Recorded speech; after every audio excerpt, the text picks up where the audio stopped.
saudara-saudara, hari ini adalah hari keturunan Roh Kudus di dalam sejarah sebagai hari jadinya gereja. The birthday of the Universal Church. Gereja Tuhan yang kudus dan am dilahirkan, dimulai dari hari Pantekosta yang pertama. Maka hari ini saya akan berkhotbah mengenai Roh Kudus dan gereja. Roh Kudus dan orang Kristen. Mari kita bersyukur kepada Tuhan. Mari kita berdoa sekali lagi. Tuhan berkatilah hari ini. Berkatilah hari Pantekosta ini. Berkatilah keturunan Roh Kudus yang pernah terjadi dalam sejarah. Dan beri kekuatan kepada kami menjadi orang Kristen yang sungguh-sungguh menikmati apa yang Tuhan janjikan untuk diberikan kepada gerejamu di dalam sejarah.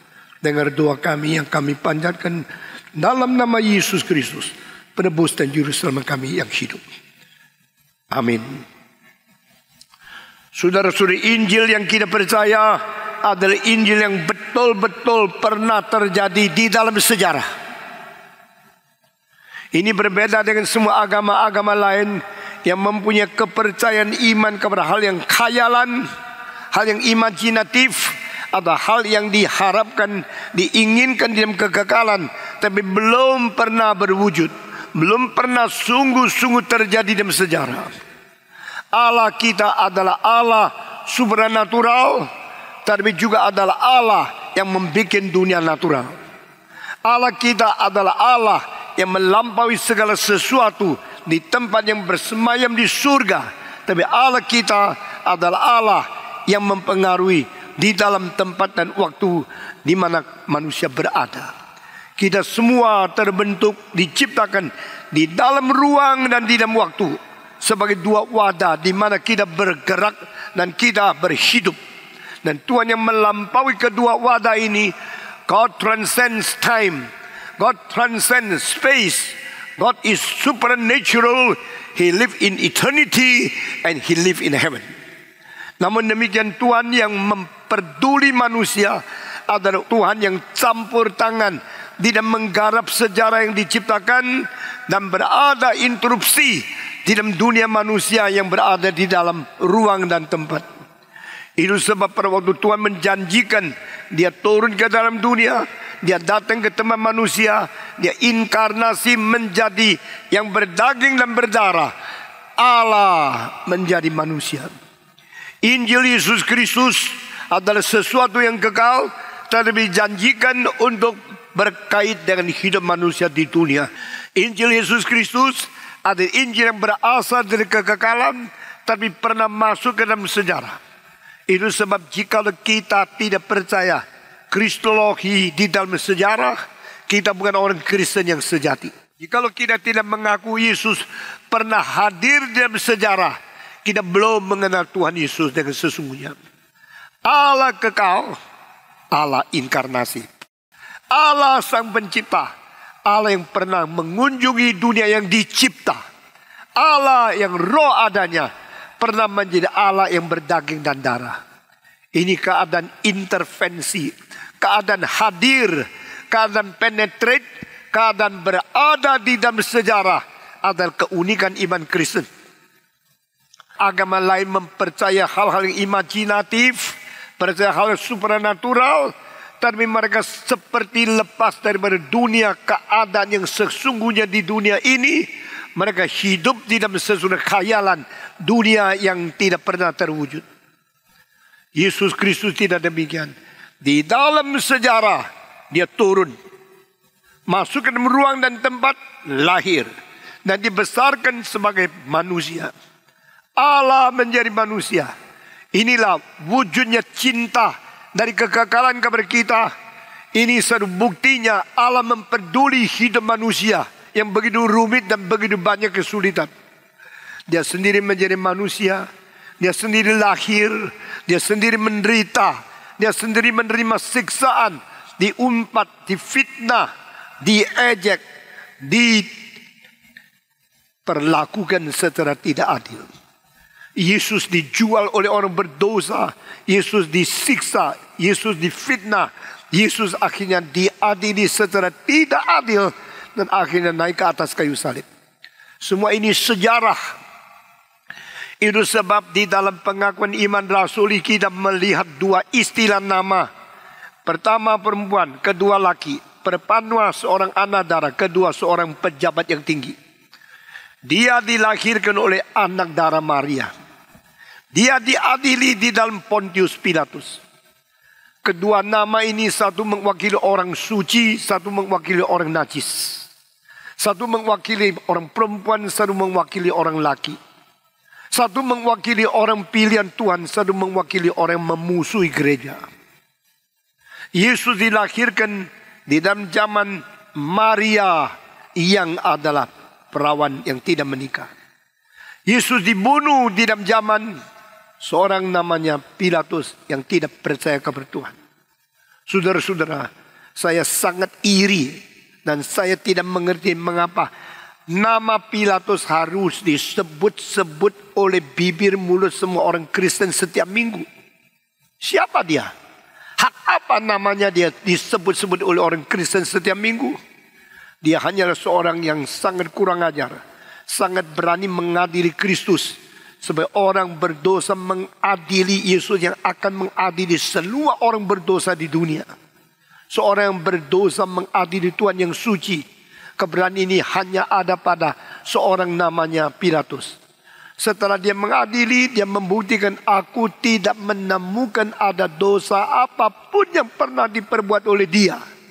Dengan 3 kali kesaksian dia bahwa Yesus tidak berdosa, tetapi mengkeraskan hati, tetap diserahkan untuk dipecut dan untuk dipaku di atas kayu salib oleh Pilatus.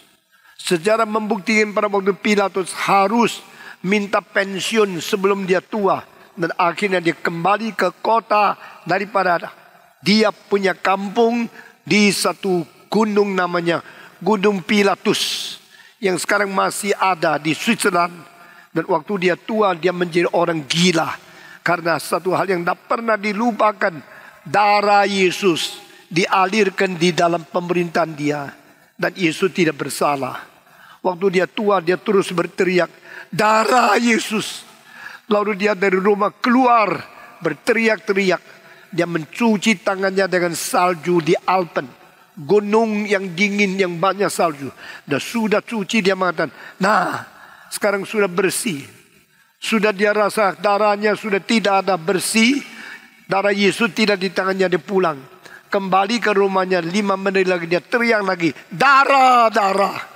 Darah Yesus yang tidak berdosa. Tapi mati di bawah tangan saya. Dia lari keluar dari rumah. Sampai di depan cuci lagi pakai salju. Sesudah bersih dia bilang sudah tidak ada lagi. Dia masuk lagi. Sampai mati gila seperti ini. Saudara-saudara sekalian. Manusia yang melecehkan Tuhan. Manusia yang tidak hormat kepada Tuhan. Akhirnya guilty feeling berada di hatinya. Tak habis-habis. Sampai dia mati. Saudara-saudara. Di dalam sejarah kita menemukan ada anak darah Maria yang melahirkan Yesus. Ada Pilatus yang menghakimi Yesus. Dua-duanya orang yang pernah hidup. Orang yang sungguh-sungguh berdaging dan berdarah. Orang yang sungguh-sungguh berada di sejarah. Maka kasus Kristus di dalam kelahiran adalah satu event sejarah. Kematian Kristus, event sejarah. Kebangkitan Kristus, event sejarah. Kenaikan Kristus, event sejarah. Dan menurut semua ini yang dijanjikan dia akan datang kembali pada hari kiamat. Tetap event sejarah. Iman kekristenan bukan iman yang dilontarkan kepada khayalan, kepada kekosongan, kepada hati atau sesuatu yang akan terjadi pada hari-hari di dalam supranatural. Iman kekristenan adalah hal yang diikat, ditanam di dalam fondasi sejarah. Yaitu betul-betul Yesus pernah lahir. Yesus pernah mati. Yesus pernah bangkit. Yesus pernah naik ke surga secara jasmani. Itu semua iman kita berbeda dengan semua iman agama yang lain. Dan ini berarti Allah intervensi dunia. Jikalau saya bicara tentang the intervention of God in this created world, maka kita mulai dari penciptaan, Allah intervensi. Dari penebusan, Allah intervensi. Dari pengwahyuan, Allah intervensi. Sehingga Allah Bapa waktu mencipta, Dia campur tangan dunia ini. Pada waktu Yesus Kristus menebus, Dia campur tangan dunia ini. Pada waktu Roh Kudus mengwahyukan kebenaran, Dia campur tangan di dalam dunia. The intervention of God the Father, the Son, and the Holy Spirit is so obvious. Begitu jelas Allah campur tangan di dalam dunia ini. Saudara-saudara, Allah kita adalah Allah yang berada pada diri sendiri. Dari kehendak Dia, akhirnya Dia menciptakan saudara dan saya. Menciptakan seluruh dunia ini di luar dirinya Allah sendiri. He is in He Himself. And He created us out of Himself. Allah yang berada pada diri sendiri. Allah menetapkan untuk mencipta sesuatu di luar diri sendiri. Sehingga Allah dan di luar Allah adalah seluruh alam semesta. Allah kalau tidak menetapkan mencipta, tidak ada sesuatu yang berada di luar diri Dia. The determination and the will of God to create is the cause which everything outside of God exists after His creation. Karena Dia mencipta, maka yang dicipta itu baru ada. Segala sesuatu ada karena Allah menetapkan mencipta. Baru di luar Dia cipta segala sesuatu yang ada. Segala sesuatu ada karena Allah menetapkan harus ada. Kedua, Allah mengambil keputusan untuk menebus. Baru terjadi adanya gereja. If God never determined, God never make the will and never planned to have the church, there is no church in the history. If God never planned, never determined to save, there will be never anyone to be saved, to be born again by Holy Spirit. Allah menetapkan ada gereja, maka Allah menebus. Allah menetapkan kirim Yesus ke dalam dunia, baru ada inkarnasi. Allah menetapkan harus menebus manusia. Baru ada orang yang diampuni dosa, menerima penebusan dari Tuhan, dan menjadi orang Kristen. Maka Allah menetapkan mencipta, baru ada dunia. Allah menetapkan menebus, baru ada gereja. Allah menetapkan mengwahyukan, baru ada kitab suci. Keberadaan dunia berdasarkan Allah intervensi dan menetapkan untuk mencipta. Adanya gereja karena Allah intervensi, Allah menetapkan untuk menebus. Adanya kitab suci karena Allah menetapkan untuk mengwahyu dan mengirim Roh Kudus intervensi, dan semua nabi, rasul menerima gerakan sehingga tertulis kitab suci. Saudara-saudara, waktu Allah menciptakan dunia, Allah dari alam supra alam datang ke dalam alam, menciptakan materi di dalam dunia alam sehingga dunia ini berada. Waktu itu Allah bekerja, Anak bekerja, Roh Kudus bekerja. Allah sebagai pembicara, Kristus sebagai yang dibicarakan, Roh Kudus sebagai hembusan napas yang mengakibatkan Allah berbicara. Waktu engkau berbicara, engkau pembicara. Waktu engkau mau bicara, engkau harus tarik napas dulu. Sesudah tarik napas, engkau bicara melalui pernapasan. Nah, ini ada 3 yang bicara hidup. Yang bernapas, hidup itu menarik dan mengeluarkan napas. Ketiga, yang dibicarakan, pergunakan napas. Demikian Allah Bapa adalah yang hidup itu, Allah Roh Kudus yang napas itu, Allah Kristus adalah yang dibicarakan itu. The Holy Spirit is the nefesh, is the ruah, is the breathing of God. Christ is the spoken word of God. And God the Father is the one who determined to speak something to us. Sehingga Allah Bapa melalui pernapasan membicarakan firman kepada kita. Allah Bapa, Allah Roh Kudus, Allah Anak. Allah Bapa adalah Allah yang kekal. Allah Roh Kudus adalah Allah yang memberikan hidup. Allah firman adalah Allah yang dikatakan kepada kita.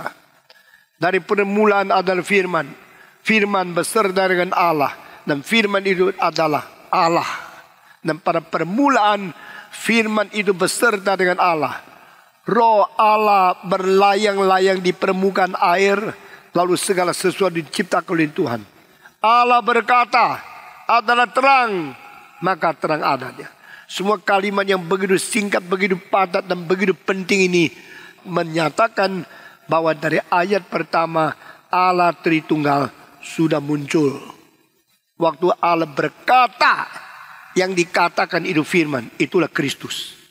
Pada waktu dia berkata, dia bernapas, yang menjadi napas itu rohnya.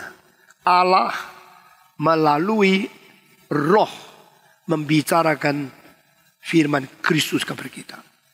The Father speaks with the breathing of Holy Spirit, the words which is Jesus Christ to human being.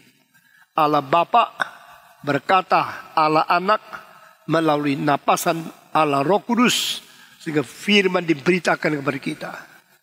Pada waktu saya masih umur 26, ada seorang yang menanya seluruh pertanyaan kepada profesor saya, yaitu Maxwell Orr. Can you prove the work of Holy Spirit is not an effect of psychology?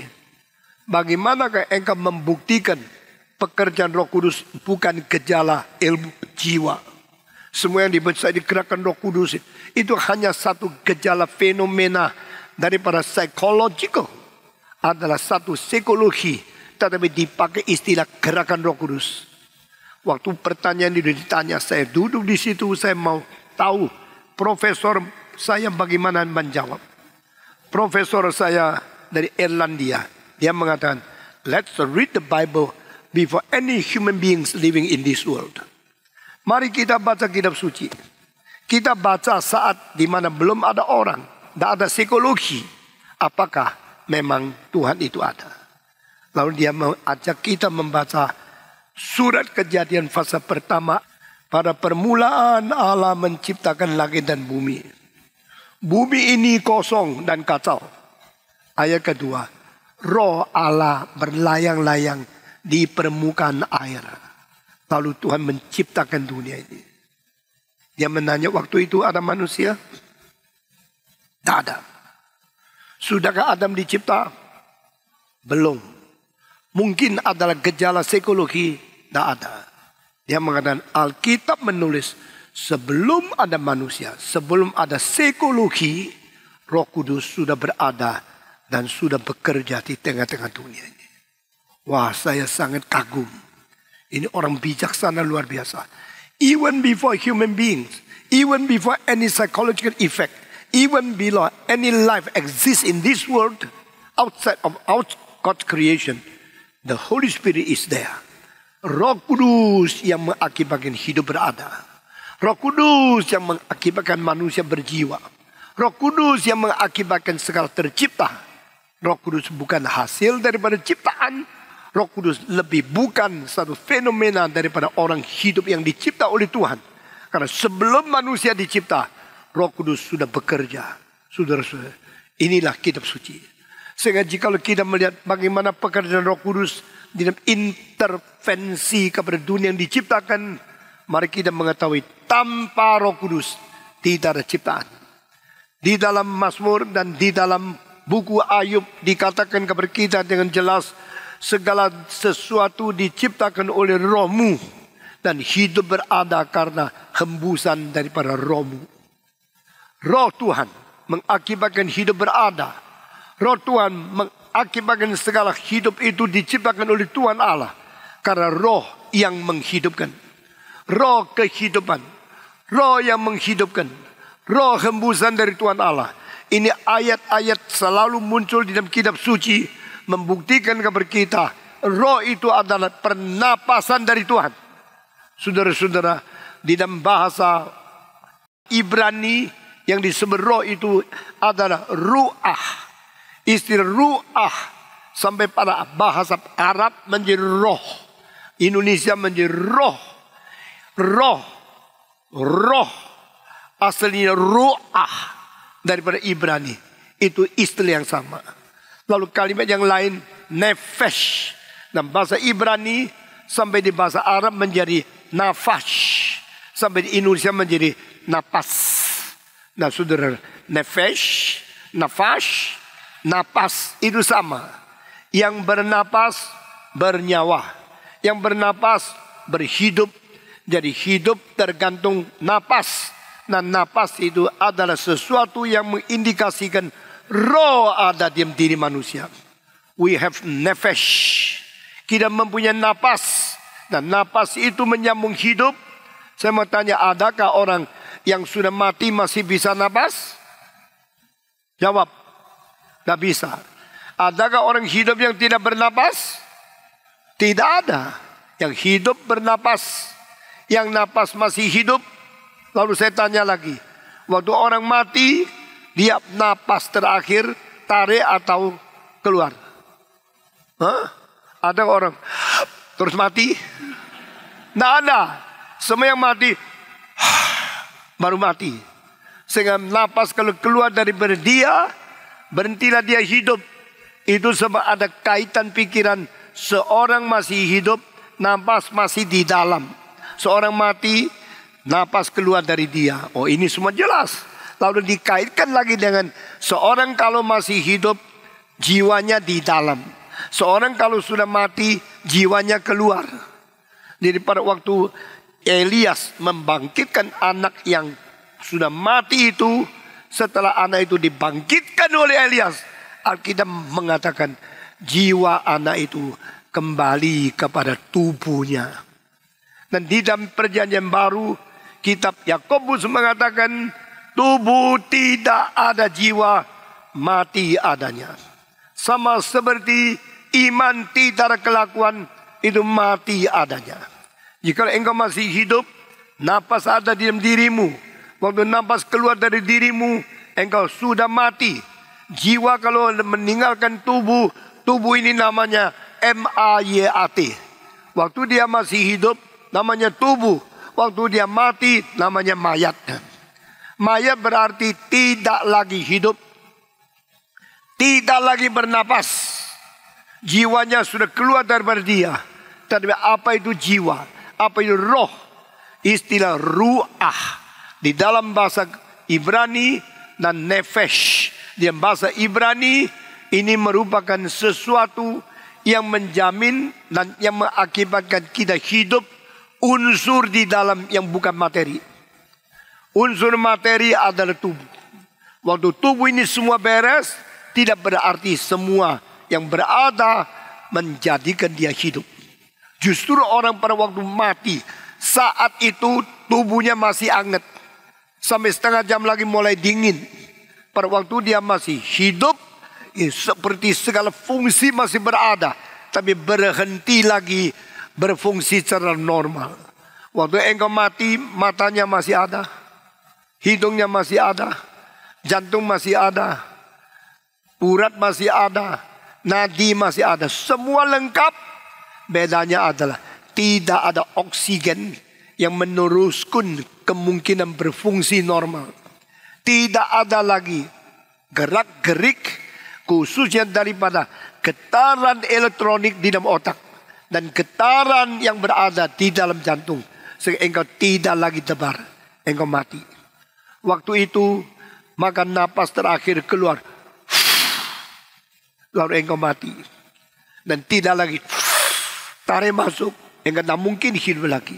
Itu namanya nafas. Tidak heran kitab suci lebih tepat daripada semua kitab agama lain di dalam seluruh dunia. Karena kitab suci memakai istilah ruah sebagai roh, nefesh sebagai nyawa seseorang. Napas seorang membuktikan dia masih hidup. Dan bagian hidup bukan tubuhnya, tapi jiwanya, rohnya. Yang mengakibatkan engkau masih hidup adalah roh. Yesus berkata di dalam kitab Yohanes pasal 6 ayat 63. Yang membuat manusia hidup adalah roh. Dan selanjutnya kalimat yang penting sekali. Firman yang aku beritakan kepada engkau adalah roh, adalah hidup. The word I have spoken to you is ruah, is life. Yang kuberitakan kepada engkau itu adalah firman. Firman itu adalah roh. Firman itu adalah hidup. Sehingga dari perjanjian lama sampai perjanjian baru, kalimat yang sama dengan arti manusia. Hidup bukan hanya bersandarkan roti saja. Hidup bukan daripada materi. Hidup bukan dari roti. Hidup daripada firman Tuhan yang keluar dari mulut Allah setiap kalimat. Man doesn't live by loaf alone. Man live by every word spoken out from the mouth of God. Kita bersyukur kepada Tuhan. Karena Tuhan berkata, maka kita hidup. Kita hidup karena kita mendapatkan firman dari Tuhan yang hidup itu. Saudara-saudara. Lalu Roh Kudus berlayang-layang di permukaan air.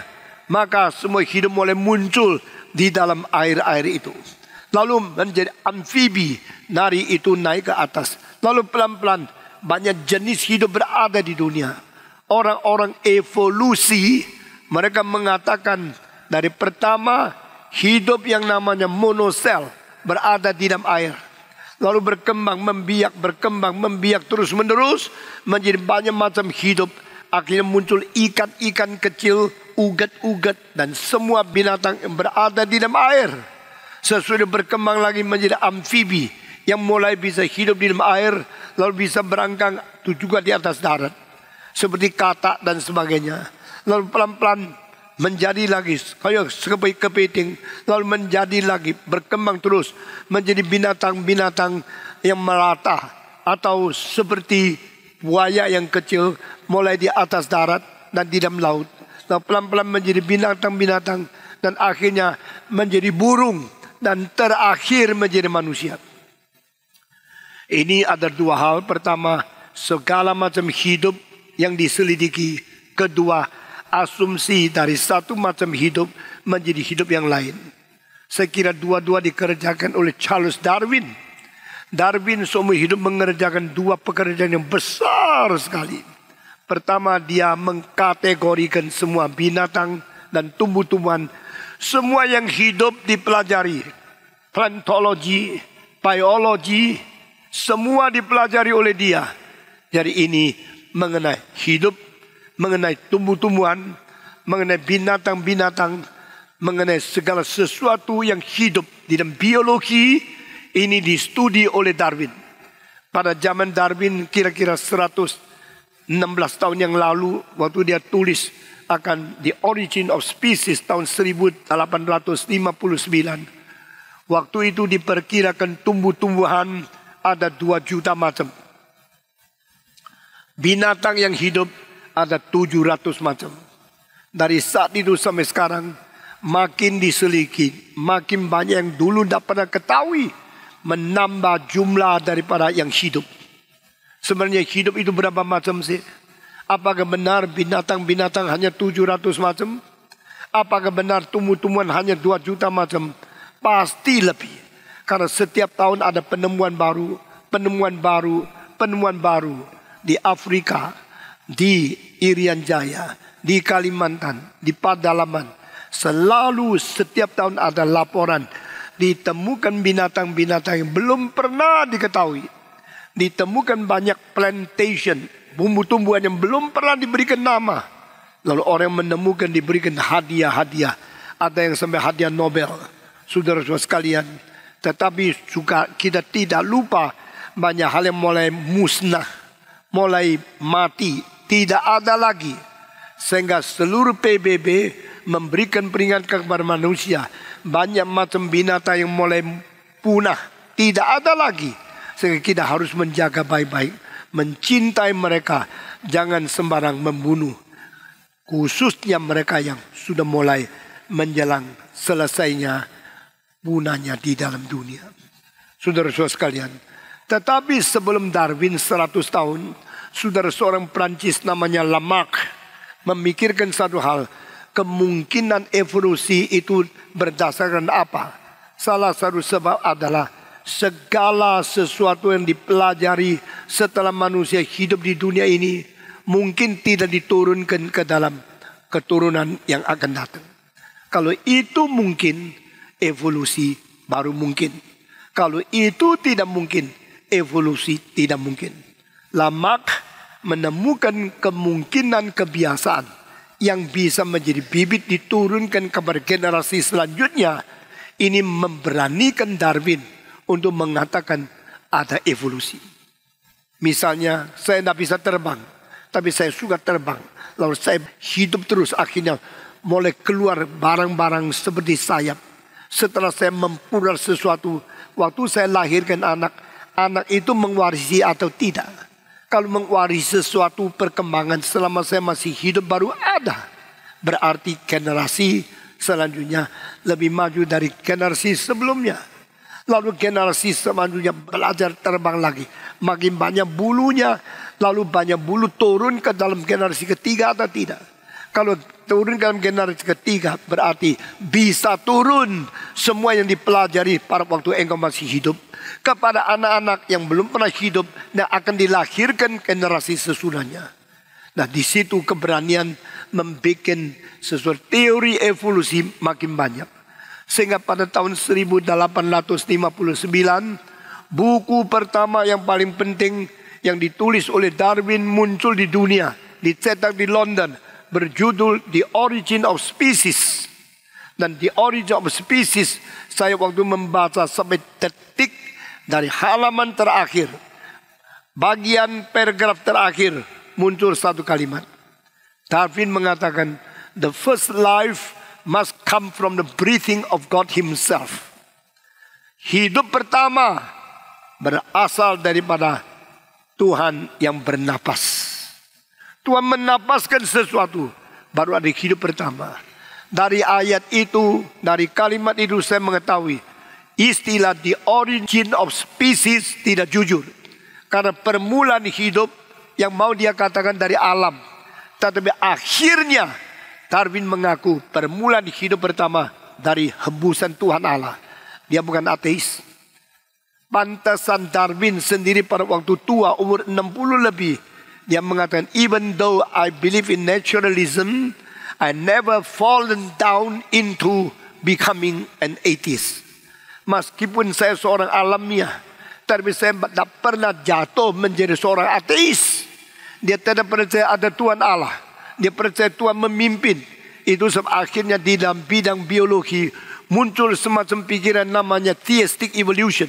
Yaitu evolusi di bawah pimpinan kuasa Allah, di dalam rencana Allah, sehingga bukan hanya alam saja. Saudara-saudara, pada waktu saya membaca kalimat yang muncul di dalam paragraf terakhir, saya kaget. Even Darwin believed the first life must come from God, not from the nature. Jadi orang-orang yang percaya Darwinisme jangan sombong. Darwinmu, kalau Darwin adalah bapakmu, ingatlah bapak nenek moyang biologimu sendiri bukan seorang ateis. Dia percaya ada Tuhan Allah. Lalu saudara-saudara, saya selidiki lagi. 100 tahun sebelum Darwin adalah Lamak. 1900 tahun sebelum Darwin adalah orang-orang di zaman Paulus. 2300 tahun sebelum Darwin adalah Aristotle, Lucretius, Empedocles, dan Heraklitos. Ternyata pikiran evolusi mulai daripada pikiran dunia ini berubah sehingga tidak pernah statis seperti yang lampau. Karena perubahan itu terus berada sehingga kemungkinan menuju kepada makin lengkap itu terjadi. Dan sebelumnya lebih sederhana.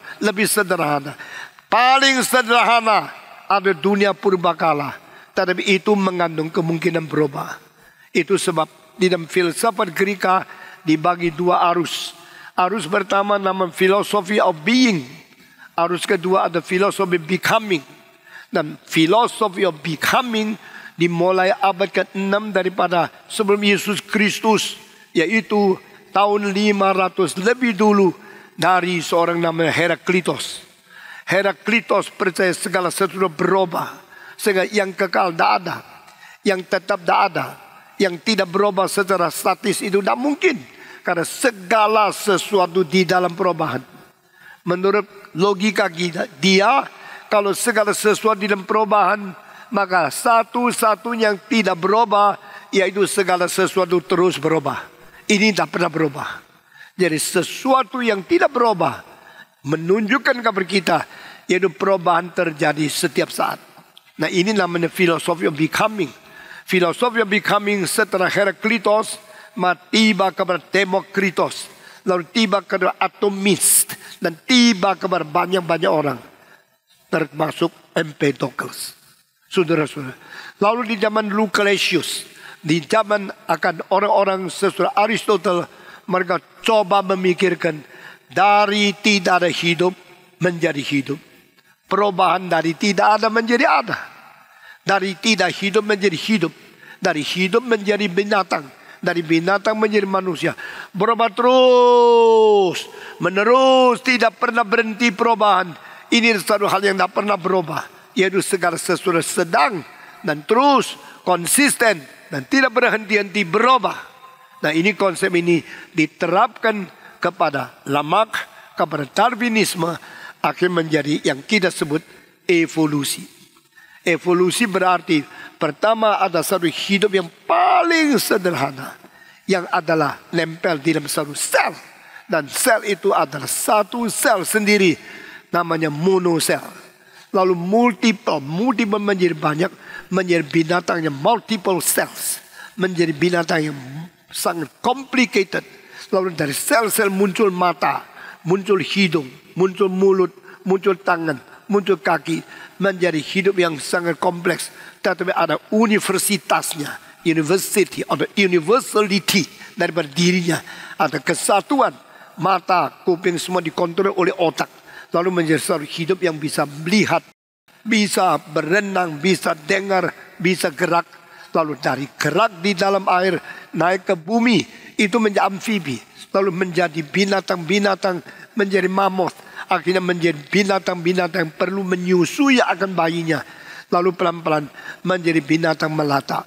Sesudah itu mereka coba selidiki kemungkinan ini.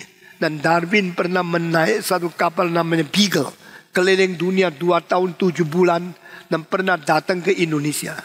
Dan seorang di depannya Darwin namanya Wallace, Wallace. Saudara bisa baca di dalam Google. 10 tahun sebelum Darwin menulis The Book of Evolution, yang The Origin of Species, dia, Wallace sama Darwin kerjasama. Nah, saudara-saudara, Darwin sangat kaget. Anak jauh lebih muda dari dia mempunyai genius pintar seperti ini, dan mereka sama-sama mengasumsikan satu teori evolusi berdasarkan metode yang disebut the theory of natural selection, natural seleksi. Segala sesuatu yang kuat akan bertumbuh, yang lemah akan mati sendiri, yang berkelahi kalah akan binasa, yang berkelahi menang akan evolusi. Itu natural of selection. Nah, akhirnya dia mengatakan the survival of the fittest. Yang fit, yang menang akan survive. Yang tidak menang akan tergugur. Sehingga mulai pikiran segala sesuatu berubah, bukan dicipta oleh Allah. Saat ini orang-orang ateis dengan berani memperalat teori the survival of the fittest untuk menolak kekristenan. Tidak ada ciptaan Allah. Tidak ada Allah yang mencipta dari tidak ada menjadi ada. Saudara-saudara, tetapi hal ini tidak bisa berdiri kari menjadi satu teori yang kokoh pada diri sendiri. Itu sebab pada waktu Wallace sebelum meninggal dunia, dia mengeluarkan 3 kalimat yang mengkagetkan seluruh dunia. Mengatakan kalimat ini, dengar. Between non-existent and existent, there is a gap. Kedua, between existent and life, there is a second gap. Ketiga, between life and human being, human life, there is a third gap. Ada 3 selang yang besar. Yang tidak ada, tidak ada. Yang ada, ada. Di tengah-tengah tidak ada dan ada. Ada selang yang besar. Kedua, yang ada itu ada, tapi tidak hidup. Yang hidup-hidup itu hidup. Di dalam ada tapi tidak hidup. Dan hidup yang berada, tengah ada selang kedua yang besar. Ketiga, di antara semua hidup dan manusia, semua hidup bukan manusia. Hidup lebih daripada semua hidup, manusia lebih tinggi dari semua yang hidup. Sehingga di tengah-tengah yang hidup dan manusia ada selang ketiga yang besar. In between non-existent existence, there is a gap. Between existence and lives, there's another gap. Between life and human being, there is a third gap. These three gaps exist.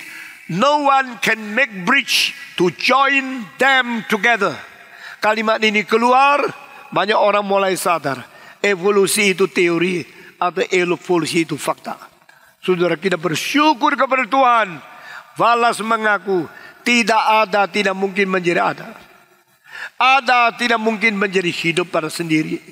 Hidup tak mungkin menjadi manusia melalui evolusi.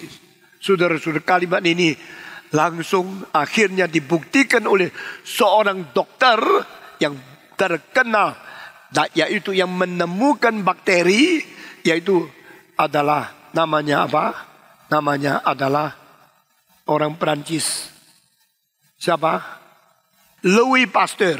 Nama Louis Pasteur sumbangsinya dua, membuktikan bakteri ada, maka ada penularan penyakit.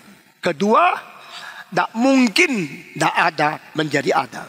Dia membuat satu eksperimen, satu botol daripada itu di dalam eksperimentasi, di dalam satu tempat dia punya eksperimen itu.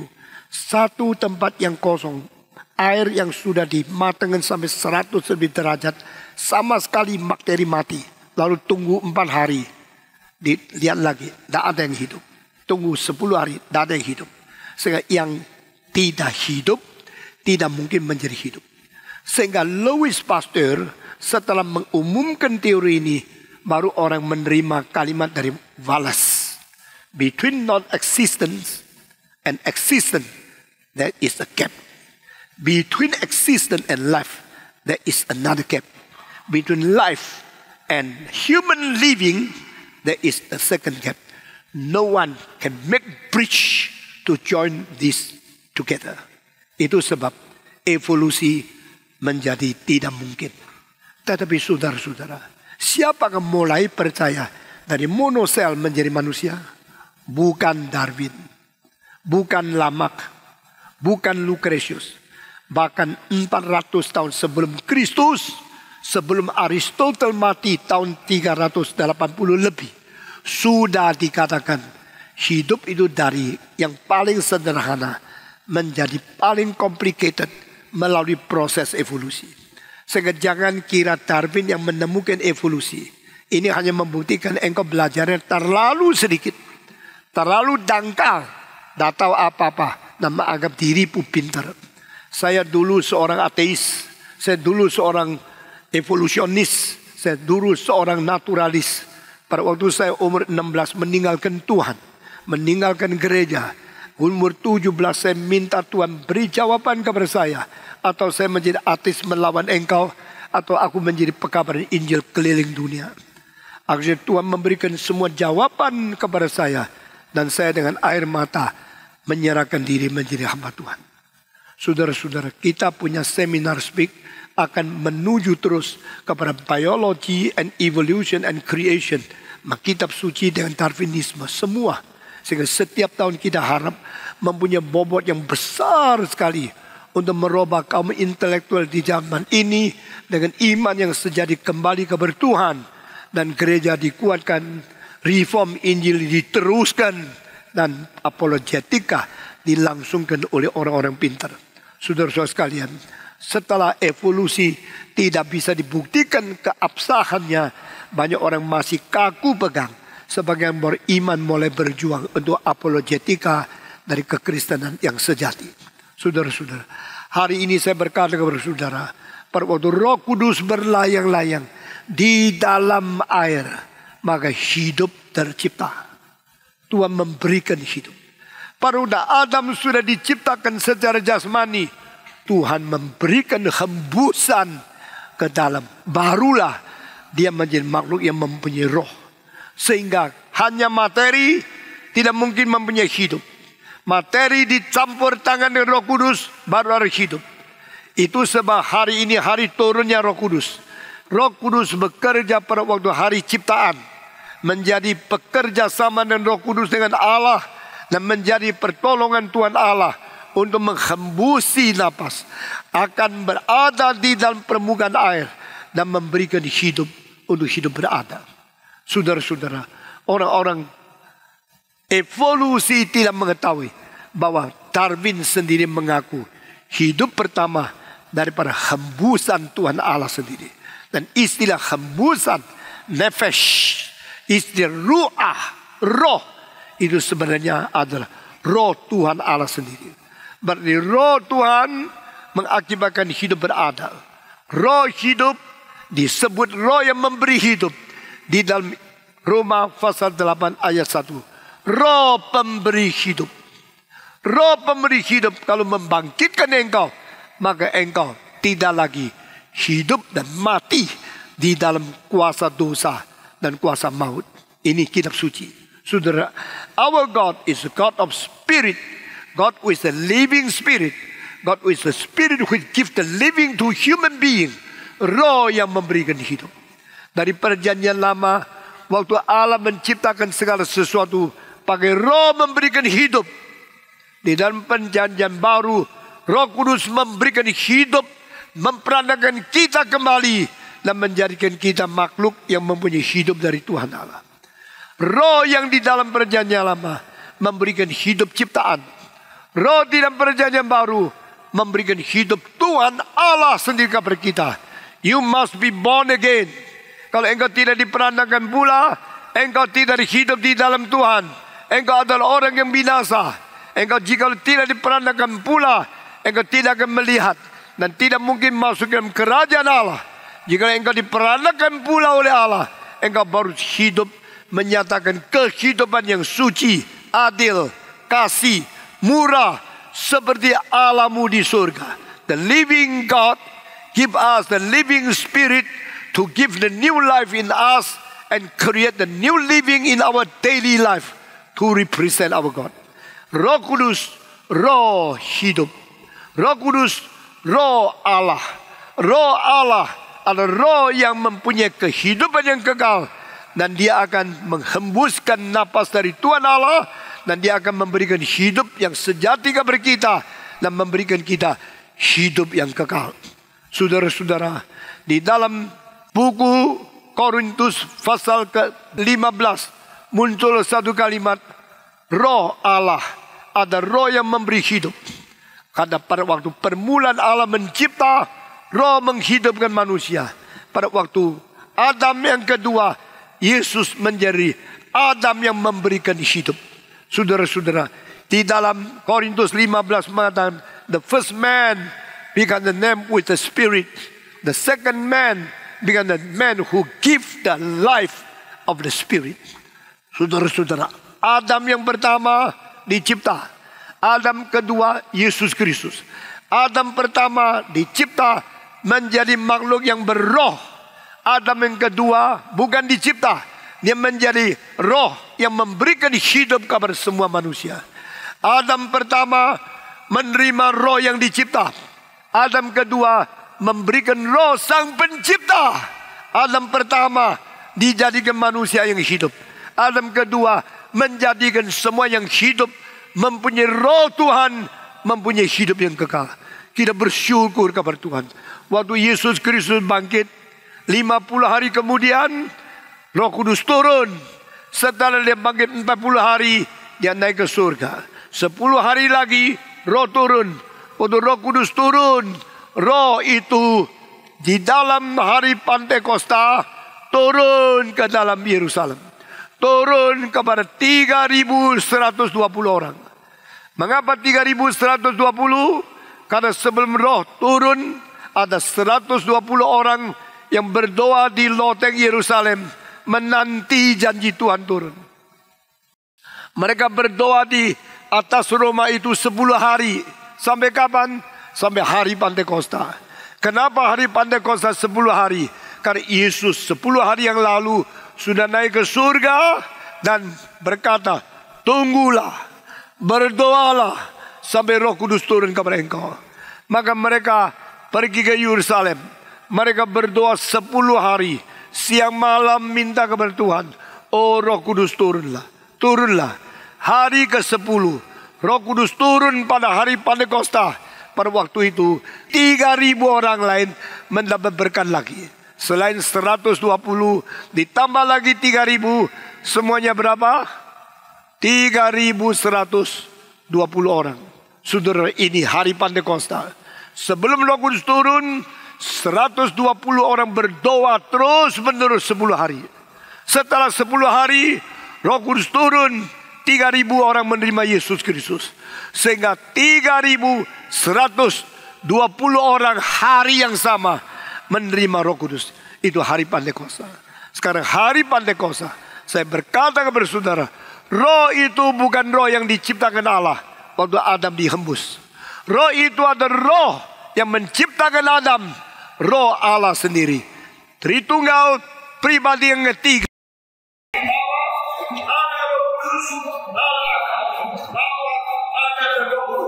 Yang menjadi pribadi yang ketiga, jadi roh sendiri yang memberikan hidup kepada manusia. Roh Kudus turun supaya gereja menjadi kelompok manusia yang hidup dan yang hidup selama-lamanya dan yang hidup saksi bagi Kristus sampai Yesus datang kembali. Hari Tuhan Yesus di dunia, Dia berkota memberikan kecukupan kepada 5.000 orang.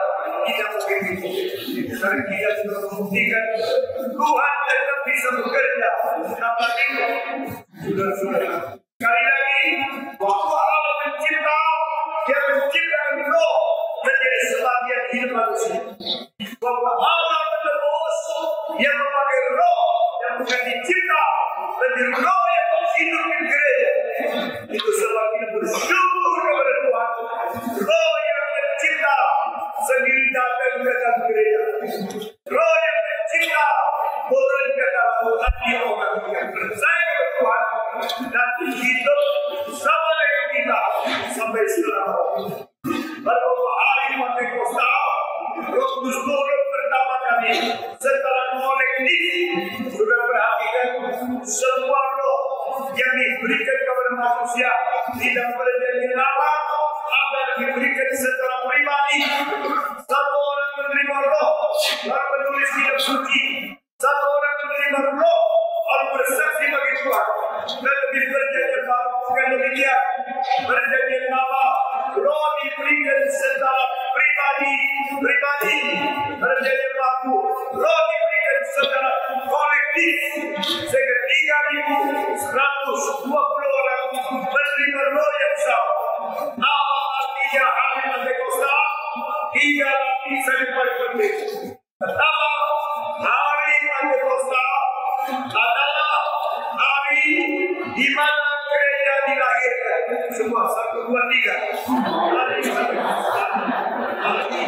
Hari gereja dilahirkan.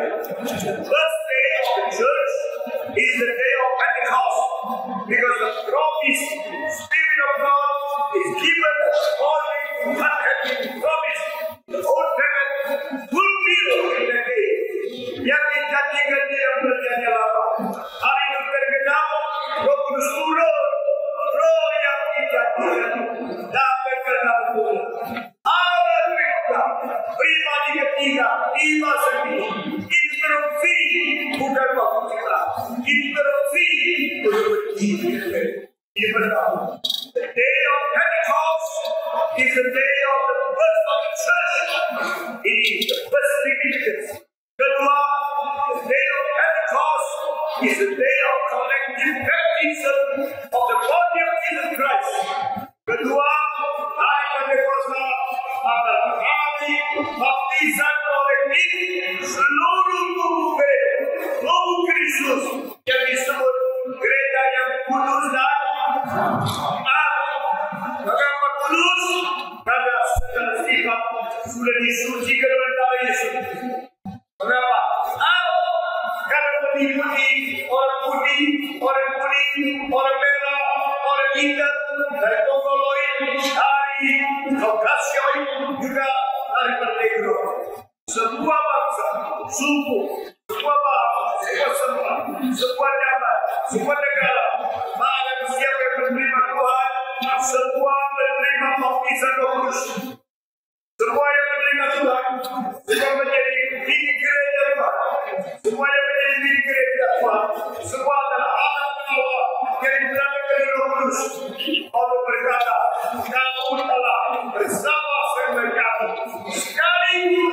dibaptiskan di dalam Roh, sekaligus minum dari Roh. Tidak minum dari Roh, berkat Tuhan tidak dapat baptisan dari Roh menjadi orang suci. Yohanes Pembaptis berkata, aku membaptiskan engkau dengan air, dan dia datang belakangan dari saya. Siapa dia? Siapa yang akan belakangan dari kau? Yohanes Pembaptis, Yesus. Dia akan membaptiskan engkau dengan Roh Kudus. I will introduce you with the water. The one who come later than me will baptize you with the Holy Spirit. Kalau kita menyebut Yohanes Pembaptis sebagai baptis, tidak juga harus beritahu Yesus akan baptis. Mereka yang akan baptis dengan Kristus baptis, Yesus baptis dengan Roh Kudus, Yohanes Pembaptis dengan air. Mana yang lebih penting? Baptisan air dan Roh Kudus. Mana yang lebih penting? Siapa lebih penting? Yesus Kristus lebih penting. Aku membaptiskan dengan air satu. Air itu materi yang dicipta. Dia akan membaptiskan dengan Roh. Roh materi. Roh tidak dicipta. Roh itu Tuhan kita bersyukur kepada Tuhan. Tuhan membaptiskan kita dengan Roh Kudus. Dan akhirnya mengatakan satu baptisan. Orang-orang tidak mengerti yang sesungguhnya. Saya berkata kepada saudara, satu baptisan. Saudara-saudara, satu baptisan. Itu baptisan apa? Kebanyakan orang yang sudah dibaptis, maka saya akan menerima sama kali. Itu kan itu. We all receive one baptism. Kita semua menerima baptisan satu-satunya. Itu baptisan air baptis. Saudara-saudara, sekarang jawab saya. Yesus mati berapa kali? Semua kali. Yesus mati berapa kali? Berapa? Di dalam sejarah sudah lewat. Kenapa Paulus berkata kita yang mati beserta Kristus? Kapan yang Stephen mati beserta Kristus? Stephen mati beserta Kristus tanggal 7 Januari tahun 1957, yaitu 59 lebih dari bulan yang lalu. Saya mati beserta Kristus. Saya berkata, waktu saya mati beserta Kristus, Kristus mati lagi atau tidak? Tidak. Dia sudah mati pada bulan yang lalu. Satu kali, yaitu satu kali. 1957 tahun kemudian, Stephen mati beserta Kristus. Waktu itu Kristus mati lagi tidak? Tidak. Yang mati satu kali. Lalu semua orang berdebat mati dengan Kristus. Mati ke dalam kematian satu-satu kali. Jelas? Dengar kalimat tersebut. Hari Pentakosta, Roh Kudus turun tidak? Roh Kudus turun untuk menepati janji Tuhan Allah. Betul? Roh Kudus datang untuk membaptiskan gereja. Betul? Gereja dibaptiskan secara kolektif. All nation, all country, all tribes, all people, segala bangsa, segala negara, segala suku, segala bahasa, semua yang menerima Yesus Kristus dibaptiskan secara kolektif. Semua bangsa dibaptiskan pada satu ayat. Sehingga kalau orang kata, engkau sudah dibaptiskan tak cukup, engkau harus bisa baptiskan Roh Kudus. Tidak bisa kami dilakukan. Engkau salah mengerti itu dia. Karena baptisan sesungguhnya yang bersifat kolektif, yang universal, yang kudus dan hak, itu hanya saja itu hari Pentakosta. Hari itu semua bangsa, semua suku, semua orang dibaptiskan bersama oleh Roh Kudus ke dalam tubuh Yesus Kristus. Saudara, we all have been baptized into the body of Jesus Christ. Pada waktu Paulus memakai istilah ini di dalam 1 Korintus 12:13, dia memakai past participle tense. yaitu pakai satu istilah sudah lewat, sehingga di situ baptisan terus lain dengan ayat-ayat lain. Tidak berapa hari lagi mereka akan menerima baptisan terus. Future tense, mereka akan menerima baptisan terus. Future tense. Tapi Paulus mengatakan, we had been baptized by one Spirit into the body of Jesus Christ. Itu past participle tense. Sudah lewat satu kali untuk selama-lamanya, tidak ulang lagi. Dan yang disebut baptisan Roh Kudus berarti seluruh gereja dikuduskan oleh Tuhan melalui baptisan dari Roh pribadi ketiga Allah Tritunggal. Kapan? Hari Pentakosta. Nah sekarang masih ada baptisan Roh Kudus? Masih ada. Belum datang? Belum. Sudah lewat? Sudah. Yang sudah lewat kolektif, yang belum datang pribadi. Jadi secara seluruh gereja kita semua sudah dibaptiskan oleh Roh Kudus hari Pentakosta itu. Hari Pentakosta ulang-ulang tidak? Jawab saya. Hari Pentakosta yang di dalam sejarah berapa kali? Hanya satu kali. Cuman agung yang sungguh-sungguh jadinya Yesus dipaku berapa kali? Hanya satu kali. Lalu setiap tahun kita ulangi Jumat Agung. Mengingat, bukan mengulangi. Setiap kali hari Pentakosta kita mengingat, bukan mengulangi. Di Surabaya ada orang sebelum hari Pentakosta 10 hari berdoa minta Tuhan turun Roh Kudus turun. Lalu sudah turun hari Pentakosta mereka syukur. Tak 1 tahun lagi mereka berdoa lagi 10 hari Tuhan Roh Kudus turun. Saya tanya, jadi tahun lalu sudah turun? Sudah turun? Sekarang engkau minta lagi dia turun. Di antara tahun lalu dia turun. Sama 10 hari lagi turun. Selama 355 hari ini. Dia naik lagi ya. Lalu engkau doa baru dia turun lagi. Lalu dia naik lagi. Roh Kudus jalan-jalan setiap tahun 1 kali. Roh Kudus ulang-ulangi turun ke dunia 1 tahun 1 kali. Ini ajaran apa ini? Dia pernah turun kapan? Hari Pentakosta. Lalu dia pernah turun lagi tahun depan lagi. Enggak. Roh Kudus 1 kali turun, tidak pernah kembali lagi ke surga. Semua 1, 2, 3. Ikut 1, 2, 3. Roh Kudus 1 kali turun, tidak pernah naik lagi ke surga. Karena apa? Dia diberi hidup dan diam di dalam hati kita. Sampai kapan? Sampai selama-lamanya. Inilah perbedaan perjanjian baru dan perjanjian lama. Perjanjian lama Roh Kudus diberikan ke seseorang secara pribadi. Perjanjian lama Roh Kudus diturunkan ke seseorang secara tugas yang penting. Setelah selesai tugas, pergilah dia. Sehingga Daud berdoa di Mazmur 51. Jangan ambil kembali roh daripada hidupku. Karena apa? Mungkin roh itu diterima kembali oleh Allah Bapa. Tapi Yesus Kristus berjanji di dalam Yohanes pasal 14 dan 16. Roh akan tetap tinggal di hatimu untuk selama-lamanya. Berarti Roh Kudus turun pada hari Pentakosta. Sampai hari ini Roh Kudus masih berada di gereja. Roh Kudus berada dalam hati setiap orang.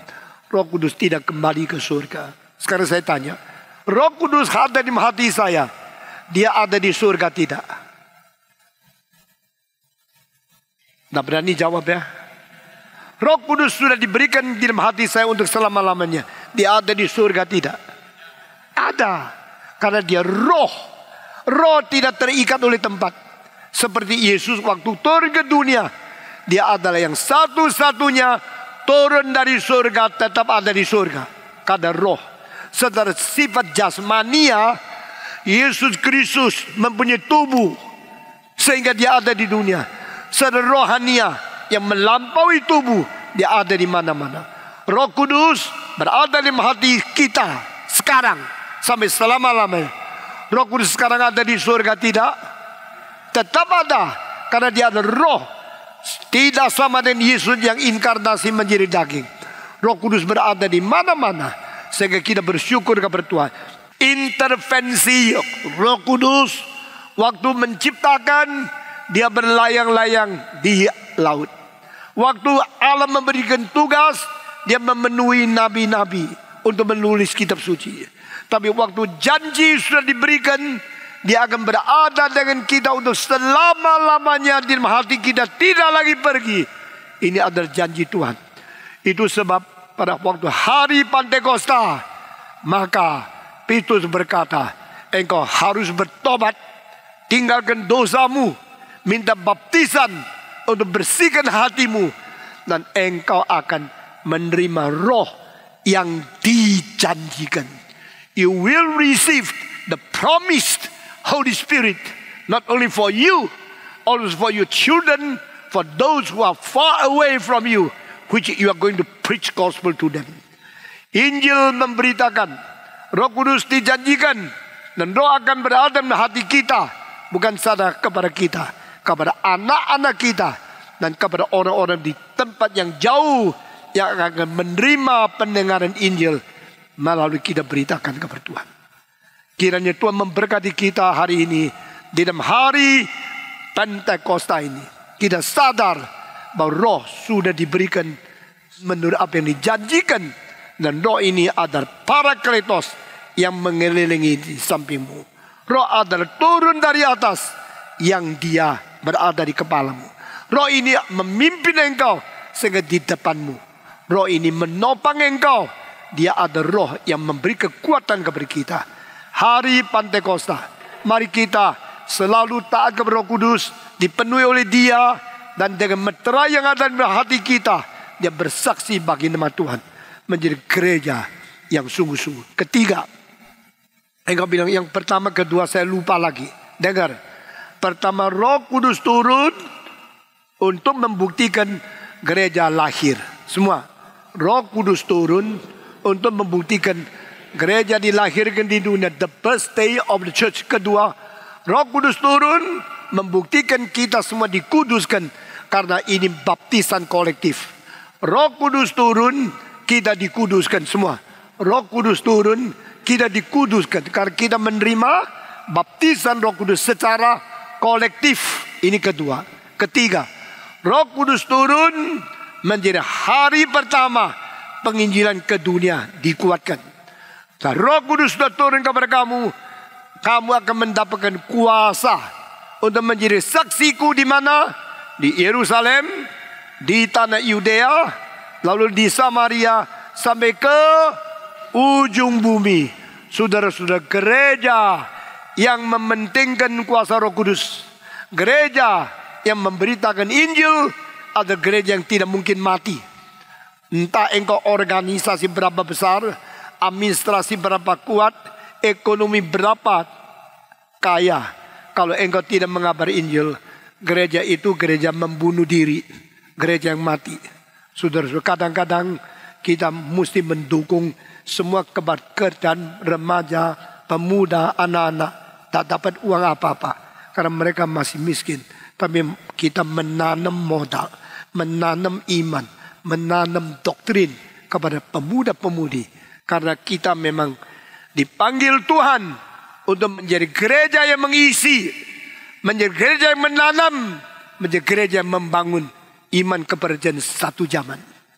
Jangan kira ini soal kecil. Ini gereja akan menjadi gereja salah satu yang paling penting untuk abad 21. We are not joking. We are building.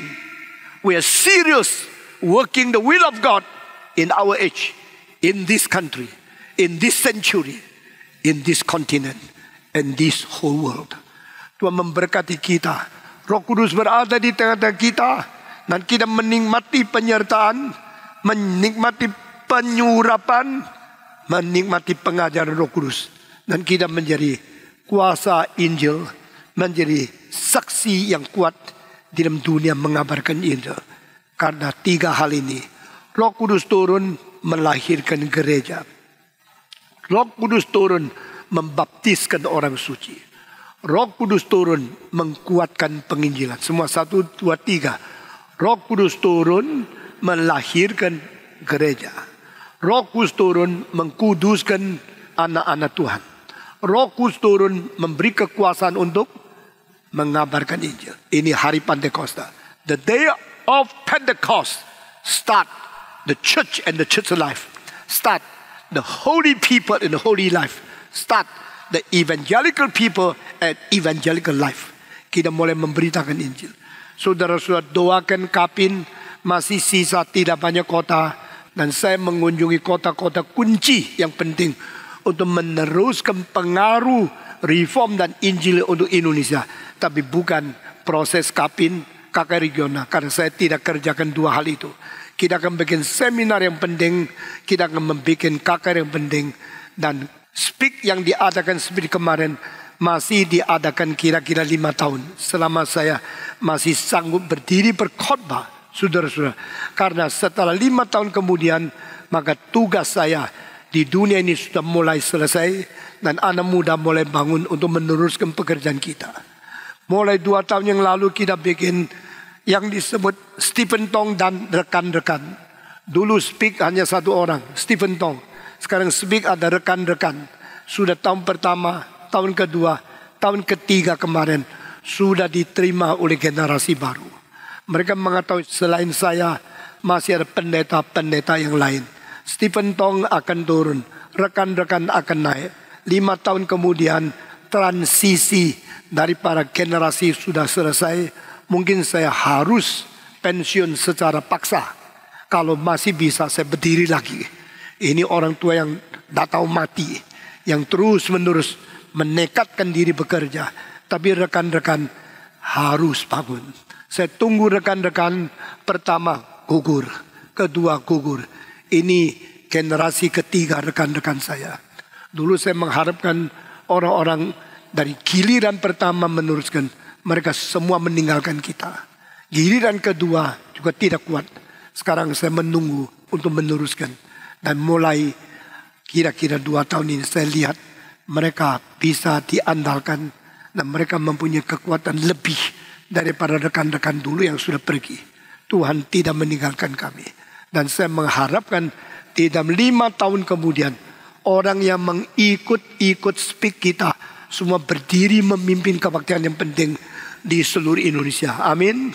Saudara-saudara, siapa meneruskan KKR regional? Kamu orang. Siapa yang meneruskan Kapin? Banyak orang yang lain. Siapa yang meneruskan pendeta-pendeta yang harus masuk sekolah teologi?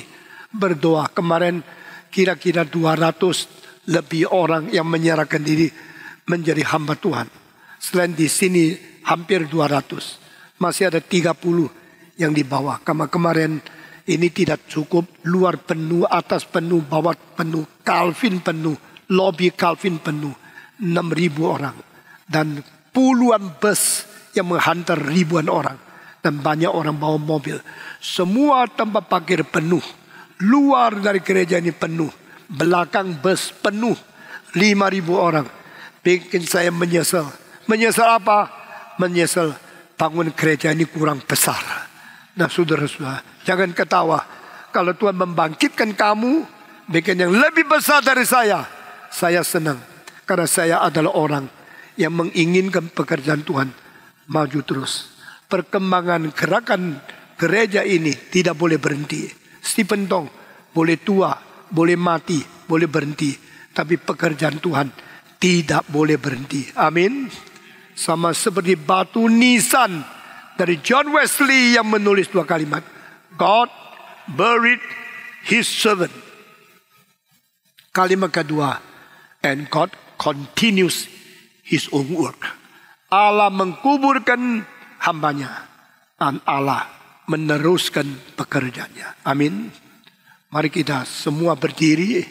Kita akan mengikrarkan iman rasuli kepada Tuhan.